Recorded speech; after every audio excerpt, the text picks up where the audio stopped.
여러분 안녕하십니까? 미국의 저명한 칼럼니스트인 진 커밍스가 한국과 중국이 포함되어 있는 부정선거 관련해서 미국 FBI가 대규모 국제 카르텔 수사에 착수했다는 글을 적었습니다. 자, 최근에 베네수엘라, 한국, 중국, 그리고 이탈리아 등등에서 세계 곳곳에 펼쳐져 있는 이 부정선거 세력들에 대한 조사를 본격화했다. 자, 얼마 전에 미국의 트럼프 대통령도 모든 국가 역량을 부정선거에 집중하겠다. 이렇게 발표를 했습니다. 자, 이런 과정에서 나왔던 여러 가지 조치, 캐시 파텔이라고 하는 미국 FBI 국장이 얼마 전에 한국과 일본과 중국을 방문했습니다. 자, 이런 것들도 지금 공식적으로 부정선거 관련해서 미국 정보기관이 움직이고 있다. 수사기관이 작업에 들어갔다 하는 것을 말해주고 있다고 이야기를 하고 있습니다. 자, 25일 날 매우 중대한 의미를 가진 FBI 공식 발표가 나왔다고 진 커밍스는 발표했는데, 이번 발표는 단순한 사이버 범죄 보고서가 아니라 미국, 중국의 안보 충돌이 본격적인 국면으로 진입했다는 신호라고 말하고 있습니다. 중국이 연루된 국제 부정선거 카르텔을 겨냥한 미국과 동맹국의 공동작전이 이미 가동되고 있음을 보여준다고 밝히고 있습니다. 자, FBI 사이버부의 부국장인 브렛 리드맨이 미국과 동맹국이 합동으로 사이버 적대 세력을 체포 중이라고 발표를 했습니다. 현재 5명의 중국발 해커가 이탈리아에서 체포가 되었고, 그중에 중국 국적인 시저웨이는 마이크로소프트 이메일 서버 수만 개를 공격한 이 하프니움 해커의 중심 인물로 알려져 있습니다. FBI는 이들의 미국 소환과 기소를 공식적으로 언급을 했다고 합니다. 자, 특히 FBI는 이번 사건이 중국 정부나 국가안전부의 직접 지시에 의해서 수행된 공격이었다고 명확하게 밝히고 있습니다. 사실상 중국 정부가 미국 핵심 인프라를 직접 공격한 사건으로 분류되고 있었고, 시저웨이 체포는 중국 정부 배후 적임자를 직접 잡은 사건이라는 점에서 중대한 의미를 갖는다, 이렇게 밝히고 있습니다. 자, 우리나라 선거의 배후도 중국이라고 지난번에 밝혔던 것이었습니다. 자, 왕후닝이라고 하는 국가 서열 5위 사위죠, 사위. 왕후닝이라고 하는 자가 배우다. 이렇게 국제선거감시단이 밝힌 점에서 중국에 관한 본격적인 작업에 들어갔다. 수사에 들어갔다는 건 의미가 있습니다. 자, 이번 발표의 핵심은 FBI가 중국 공산당을 배우로 직접 지목했다는 점입니다. 이는 트럼프 대통령이 중국의 서버 공격뿐만 아니라 중국이 연계된 글로벌 부정선거 네트워크 전반에 대해서 이미 강도 높은 체포와 기소 작전을 지시했다는 겁니다. 이번 체포를 계기로 연계된 전체 네트워크 구조가 드러날 가능성이 높아졌고, 미국과 동맹국의 수사와 체포 작전에 더욱 속도가 붙게 됐다고 말하고 있습니다. FBI가 이들을 미국으로 송환해서 처벌할 것이라고 밝혔는데, 이것은 미국 외교 문구 중에서 레드라인에 가까운 발언입니다. 레드라인, 선을 넘었다 하는 겁니다. 자, 이는 미국이 중국의 사이버 공격을 사실상 전쟁 행위 수준으로 규정하기 시작했다, 이렇게 말해주고 있습니다. 자, 트럼프의 부정선거에 집중하라는 메시지. 트럼프는 이런 메시지는 발언 패턴을 보면 내부적으로 상당한 진전이 있을 때만 공개적으로 이런 메시지를 낸다는 겁니다. 지금 트럼프 같은 이런 메시지를 보면 중국과 베네수엘라의 개입 의혹은 스마트매틱 논란, 카시 파텔 FBI 국장의 동북아 방문, 유럽에서 체포된 중국 해커 사건, 그리고 FBI 발표까지 각각 따로 존재하는 사건이 아니라 하나의 큰 작전이 이미 가동하고 있음을 보여주고 있다, 이렇게 말합니다. 자, 이 부정선거는 어느 한 나라 문제가 아니고 전국 전 세계에 연결되어 있다. 지난번에 윤석열 대통령도 비상계엄 선포와 관련했을 때 A외의 문제를 언급하면서 이게 한 나라 국가, 한 나라에 관계되는 한 집단의 문제가 아니다, 이렇게 말했습니다. 국제적인 문제다고 말했던 것이었습니다. 자, 그래서 트럼프가 이 발언한 부정선거 문제에 전념하겠다. 이런 단순한 언론 공유가 아니라 바로 이미 조사와 법적 조치에 있어서 축적하는 단계에, 법적 근거를 축적하는 단계에 들어갔다는 신호입니다. 대통령이 의회, 사법부, 행정부를 동시에 움직이기 위해서는 명분이 필요하고, 그 명분이 바로 외국 정부의 선거 개입이라는 겁니다. 지금 트럼프와 공화당이 동시에 보내는 신호는 부정선거 문제를 더 이상 정치적 주장 수준에 두지 않겠다는 겁니다. 해외 정부의 개입이라는 틀 안에서 국가가 움직일 수 있는 권한과 명분을 준비하고 있다, 이렇게 밝히고 있습니다. 자, 카시 파텔 FBI 국장의 방안과 그것을 보면 카시 파텔 국장의 한국, 일본, 중국 방문 이후에 FBI의 국제작전 발표와 이탈리아 체포 사례가 이어진 것은 단순한 우연이 아니라고 말하고 있습니다. 이 일정은 사이버 전면전 개시 직전의 동맹 정렬 과정이다. 한국에는 중국 공산당 사이버 조직을 해체하는 미국 작전에 동참하라고 하는 이런 메시지가 전달됐다고 봅니다. 동시에 한국에 대한 조사가 시작됐음을 사전 통보한 성격이 있다고 진 커미션은 말하고 있습니다. 그러니까 한국에 대한 조사가 시작됐다는 겁니다. FBI가. 한국 정부가 중국과의 협력 구조 속에서 보유한 서버나 네트워크, 데이터 인프라 관련해서 민감한 정보들이 이번 국제 공조 수사 과정에서 직접 검토될 가능성이 있다는 겁니다. 그 과정에서 한국이 중국의 경유지로 사용된 기록이나 중국 자본과 연결된 기업 구조, SNS, 통신, 서버, 인프라의 중국 기술 의존도 등이 드러날 경우는 한국은 미국의 사이버 정보 공유 체제에서 제외되거나 협력이 축소될 가능성이 있다. 그러니까 지금 한국이 한국이 중국과의 연결 기업 구조가 또는 인프라가 밀접하게 관계되어 있으면 그러면 앞으로 미국은 한국에게 중요한 정보 제공을 차단할 수 있다는 겁니다. 또한 미국이 중국발 부정선거 네트워크를 광범위하게 조사하는 과정에서 한국이 해당 연결망의 경유지나 기술적 통로로 활용된 정황이 드러날 경우에는 한국 내 중국 연계 영향력에 대한 고강도 조사가 커질 수 있다. 이렇게 말하고 있습니다. 그래서 이 한국은 더 이상 이 문제를 피할 수 없게 됐는데 한국은 과거 중국과 정보나 사이버 분야에서 협력 문서를 체결한 바가 있고 통신과 네트워크, SNS 필터링 또는 전산 인프라 등의 다양한 영역에서 중국산 장비와 소프트웨어 기술이 상당한 비중을 차지한다는 지적이 꾸준히 있어 왔습니다. 또한 중국발 해커들이 한국의 서버를 경유지로 활용한 사례도 반복적으로 보고되고 있습니다. 최근에 북한의 김숙희 해킹 조직 관련 수사와 국제 경고에서도 한국 인프라가 외부 공격의 통로로 활용되는 구조적 취약성이 다시 한번 확인됐습니다. 따라서 이번 미국과 동맹국의 국제 공동조사가 본격되는 상황에서 한국의 중국 연계 사이버 인프라 전반이 미국의 정밀 점검 대상에 포함될 가능성이 높다 하는 겁니다. 한국에 예상되는 FBI 요구는 FBI가 이번에 발표한 유럽에서 체포한 해커 5명에 대한 요구 내용은 말 그대로 예고편에 가깝다는 겁니다. 이제 미국은 중국 중심의 국제선거 개입 네트워크를 공식적으로 건드리기 시작했다. 그 연장선에서 앞으로 한국에서도 대대적인 조사와 수사, 체포가 이루어질 수 있다는 메시지를 던졌다는 게 핵심입니다.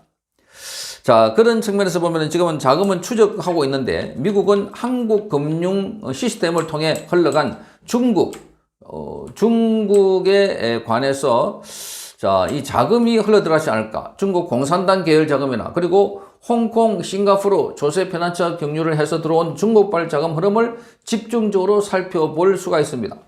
여기에 지금 한국 내 정식 컨설팅 업체, 여론조사기관, 언론사, NGO 등으로 흘러간 자금이 포함된다면 더욱 민감한 사안이 된답니다. 그러니까 지금 미국이 중국으로 흘러간 자금을 추적하는 과정에서 한국적으로 중국 자금이 들어오는 것을 볼 수 있다는 겁니다. 이러한 자금 중에는 미국 대선이나 의회 선거 또는 미국 내 여론조작 작업에 사용된 흔적이 발견될 경우에는 미국은 한국 측에 관련 의심 거래 보고나 계좌 기록, 법인 정보, 송금 내역 등의 모든 정보 자료를 공유하라고 요구할 가능성이 있다고 진 커밍슨은 밝히고 있습니다. 중국이 제3국 해커에 대한 공조 수사와 송환 협력도 문제가 될 수 있는데 아스핀 사이버 서밋에서 FBI 발표와 직접 연결되는 부분은 한국에서 체류하거나 한국을 경유해가지고 원격 활동을 하는 중국 해커들에 대해서 한국 경찰과 검찰 그리고 미국이 공동수사팀을 구성할 가능성이 있다고 밝히고 있습니다.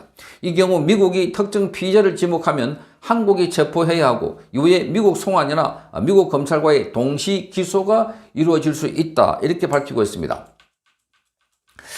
미국은 한국에 대해 선거 시스템이 어느 국가의 기술, 장비, 소프트웨어에 의존하고 있는지 또 여론조사나 SNS 모니터링, 빅데이터 분석이 중국산 클라우드나 AI 인프라와 연결되어 있는지에 대한 상세 정보를 요구할 가능성이 있다는 겁니다. 결국 미국이 요구하는 핵심은 중국과 연결되어 있는 네트워크와 장비에서 운영되고 있는 한국의 선거, 여론 또는 정치 데이터 구조 전반을 투명하게 공개하라는 겁니다. 그러니까 한국에서 지금 여론조사를 하고 있는 거나 또는 지금 한국에서 작업을 하고 있는 여러 가지 네트워크에 중국산이 들어와 가지고 자, 그래서 결국 미국은 이런 여론조사 정치 데이터 구조 전반에 관해서 자, 중국이 들어와 있으니까 공개하라. 이렇게 되면은 한국의 여론조사에서 조작되는 문제도 드러나지 않을까. 이렇게 보이는 겁니다. 자, 마지막으로 핵심은 정보기관 라인입니다. 한미 정보협력 채널이 바로 국정원, CIA, FBI 등이 있는데 미국은 한국 내부 정보망에 중국 정보기관과 동시에 연결된 인물이나 라인이 존재하는지에 대한 점검을 요청할 가능성이 있다는 겁니다.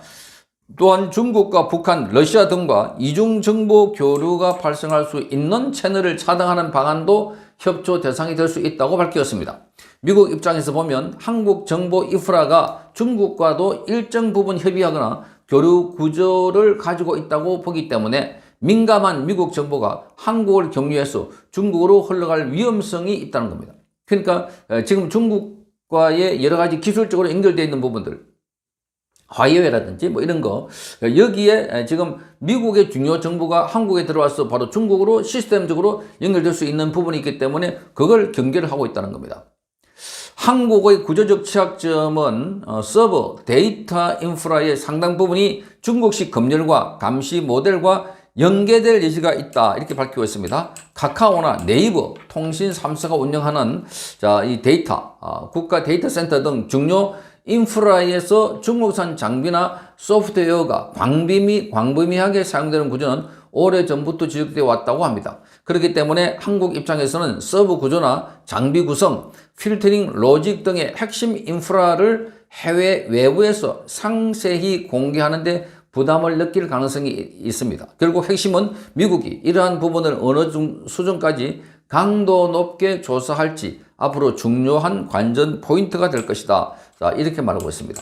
그리고 미국발 정치, 여론, 미디어 역량에 사용된 자금 흐름은 충분히 추적이 가능하다고 합니다. 중국과 홍콩 자본이 언론사 지분이나 여론조사 기관, 로펌, 로비회사, 시민단체, 그리고 문화단체 후원 등에 사용됐는지, 또 선거 캠프 주변 조직이나 컨설팅 회사, 유튜브와 SNS 인플루언서의 후원 계좌에 중국의 자금이 유입된 기록이 있는지 등은 주요 조사 대상이 될 수 있습니다. 이미 중국 자본이 한국에 들어왔다는 걸 잘 알고 있습니다. 자, 중국의 텐센트 자금이 JTBC에 1,000억이 들어왔다는 것도 알려져 있고, 자, 그래서 그 외에도 지금 여론조사 기관이나 로펌이나 로비회사, 시민단체, 문화단체도 중국 자금이 들어왔는지를 한국에 대해서 살펴볼 필요가 있다 하는 겁니다. 자, 이러한 자금 흐름이 미국 선거 또는 미국 관련 주요 이슈에 간접적인 영향을 미쳤다면 미국은 이를 해외 역량 조작으로 판단할 수밖에 없다. 이렇게 봅니다.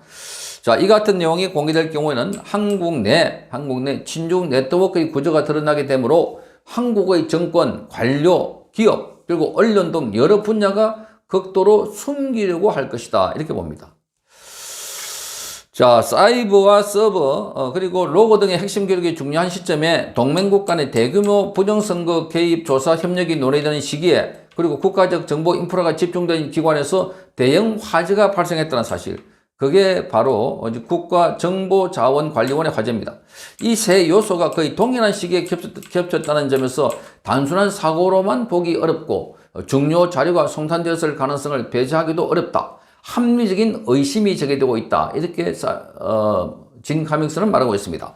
특히 카시 파텔 FBI 국장이 한국 방문을 앞두고 한국 측에 특정 사이버 자료 제출 요청이 전달되었을 가능성이 거론되는 상황에서 그의 방문 시점과 매우 가까운 시기에 국가정보자원관리원 화재가 발생했다는 점은 우연으로 보기 힘들다. 이렇게 말하고 있습니다. 자, 이걸 보면 정말 끔찍한 것들이 많이 나오고 있습니다. 자, 앞으로 다가오는 조사 단계에서 외국의 사이버 활동이나 정보전 정황이 확인될 경우 미 법무부가 관련 사실을 공개하거나 추가 기소할 가능성도 있습니다. 자, 이러한 절차는 미국 내부에서 해외발 선거 가능성, 선거 영향 가능성에 대한 대응이 제도화되고 있고 국가 안보 차원에서 다뤄야 한다는 정치적 명분을 강화하려는 의회의 요구와 맞물려 있다. 그래서 자, 선거 인프라나 투표 시스템, SNS 여론 조작 시도 등의 민감한 분야가 조사 대상에 포함될 가능성이 있다는 겁니다. 자, 그래서 미국 재무부 산하의 해외자산통제국 OFAC는 국제비상경제권법에 따라서 그리고 사이버 관련 제재 등에 관한 대통령 행정명령, 또 글로벌 마그니츠키 인권책임법 등을 근거로 중국, 홍콩, 제3국의 기업과 개인을 사이버 공격이나 선거 개입과 관련된 이유로 제재 목록에 추가할 수 있다고 밝혔습니다. 이 과정에서 해커 조직이 위장 IT와 클라우드 기업 또는 금융 브로커, 선거 기술 관련 회사 등이 포함될 수 있고, 더 나아가서 선거 기술 소프트웨어 클라우드 기업까지 대상에 확대될 경우에는 곧 스마트매틱 관련 논의와 직결되는 상황이 될 수 있다고 밝혔습니다. 자, 미국은 유럽의 일부 국가들, 일본, 호주 등과 함께 중국의 사이버 공격과 해외 선거 개입 가능성을 공동 규탄하는 성명서도 발표할 수 있습니다. 그래서 사이버 보안 인프라국, FBI, NSA 등의 미국의 핵심 보안기관이 합동으로 이와 같은 조치를 할 수 있다 하는 겁니다. 자, 그래서 지금 이러한 경고문에도 불구하고 동맹국들에게 선거 인프라와 정보 보안 체계 강화 요구하는 동시에 국제 사이버 대응 공조를 강화하는 중요한 장치가 될 수가 있다. 이 과정에서 한국이 어떤 방식으로 언급되는지가 굉장히 중요한 변수다고 진 카밍스는 밝히고 있습니다. 한국이 중국발 사이버 위협의 경유지로 분류되는지 혹은 공동 대응에 참여하는 핵심 동맹국으로 명시되는지에 따라서 자, 한국의 국제적 위상과 앞으로 사이버 안보 협력 구조에 큰 차이가 생길 수가 있다. 이렇게 밝히고 있습니다. 나아가서 이러한 분류는 한국의 AI와 반도체, 클라우드 산업에 대한 미국과 서방 국가들과의 협력 강화에도 영향을 미칠 수가 있다. 이렇게 밝히고 있습니다. 자, 이런 걸 종합적으로 보면은 지금 한국의 부정선거는 한국만의 문제가 아니고 중국과 베네수엘라와 유럽 여러 나라로 연계되어 있는 과정에서 조사가 진행되고 있고 이미 캐시 파텔이 들어와서 조사 작업에 착수했다. 이렇게 보고 한국에 대한 광범위한 자료가 드러날 수 있다는 겁니다. 그러니까 중국 자본이 들어와서 중국의 기술이 한국의 여론조사나 한국의 여러 가지 이 사이버상의 인프라 이 구축에도 들어와 있다면 이게 백일하에 드러날 수 있다. 그동안 한국에서 문제가 됐던 여론조사 편향 그리고 부정선거 조작 이런 것들도 지금 다 드러날 수 있다는 겁니다. 그러니까 본격적으로 지금 부정선거 관련해서 국제적인 수사가 시작됐다. 자, 거기에 한국도 중요한 나라가 대상국이 포함된다. 이걸 지금 말하고 있는 것 같습니다. 자, 부정선거 한국에서 규명하지 못하니까 국제기구, 미국이 중심이 된 국제기구에서 하나 둘씩 밝히는 단계가 오지 않을까 이렇게 보입니다. 성창경 TV였습니다.